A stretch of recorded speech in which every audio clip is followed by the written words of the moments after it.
Hello and welcome to another video on this channel. Today I'm back with something interesting, as I said in the last video, something from the CEAC data. For the last two videos, we've seen how to go about determining where the scheduling of interviews currently is at your different embassies and consulates. Now, remember that when those interviews are scheduled, they are also or they are later conducted. So in today's video, it is no longer about the scheduling of interviews, it is about the conduct of interviews. That is, the interviews that were previously scheduled that are currently being conducted. Now, we are going to proceed in the same way that we did in the case of interview scheduling. That is, in a moment, we are going to go over to the CSV downloadable file, and then after that, we will have a few comments to make. Now, for those of you who did not watch the video in which we talked about how to go about determining the cases or the case number ranges that are currently being scheduled for interview, we said that you first have to download the CSV file from Zaticious' website. We are not going to go to Zaticious' website this time around because we have already downloaded that file. But on the DV 2025 CEAC data page on Zaticious' website, at the very top of that page, there is a link just above the DV 2025 CEAC data summary table. Click on that link and the CSV file will be downloaded to your device. We also saw that you could scroll down that page and get to where you have the different CSV downloadable files. The latest file corresponds to the link that is at the top of the page. So either you click on the link at the top of the page, just above the summary table, or you scroll down and click on the link that corresponds to the latest CSV file by considering the date on the file.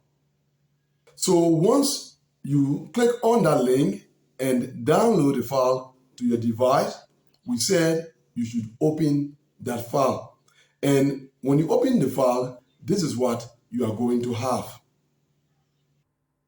This is the same file from the previous video, and generally this is how the CSV files uploaded by Zaticious appear. So in case you are watching this video several months from now, the format of this file is expected to be the same, and the procedure of being applied in this video should also be the same. Now, like in the last video, we said that there were three columns of interest in this file. The first one being the status column, the second being the one just before the status column, that is the consulate column, and then thirdly, the one just before that, that is the case number column. Now, we said that there are some items that we will have to filter for, so we begin by turning on the filter command. We can now filter items from our different columns, and so we return to the status column. This time around, it is not about the ready cases, it is about the cases that have already been interviewed, and so we need to filter for the statuses that reflect interviews that have already been conducted. Those statuses include administrative processing, issued, refused, and refused 221G. Then after that, we move to the consulate column, and then you filter for your embassy or consulate. Now, as I said in the last video, I do not know the embassy or consulate where your interview will be conducted. So at this stage, activate only for the embassy that you are interested in. In your case, the embassy where you will be interviewed. Now, once you do that, in the case number column, you will have the list of cases or case numbers that have already been interviewed at your embassy or consulate. And that will tell you the case number range where interviews are currently being conducted at your embassy or consulate. So that is how you go about determining the case numbers that have already been interviewed at your embassy or any other embassy for that matter, as well as the case number range where interviews are currently being conducted at your embassy. Now, do not confuse the two. Previously, it was about the scheduling of interviews, and this time around, it is about the conduct of interviews that were previously scheduled.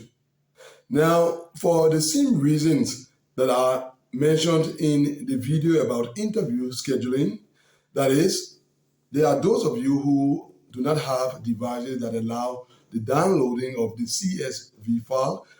There are others who may not have the time or the patience to go through the process that we just saw, as well as those who are not comfortable with spreadsheet applications.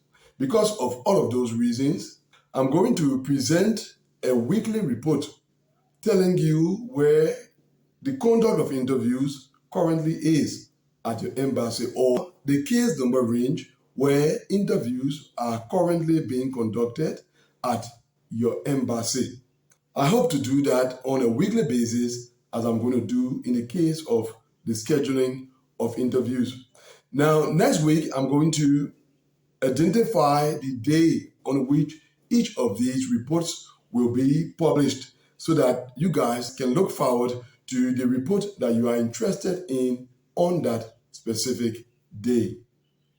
I intend to present the first of these reports, that is the reports concerning the conduct of interviews at your embassy and all other embassies of interest to this channel, in my next video. So look out for that video very soon.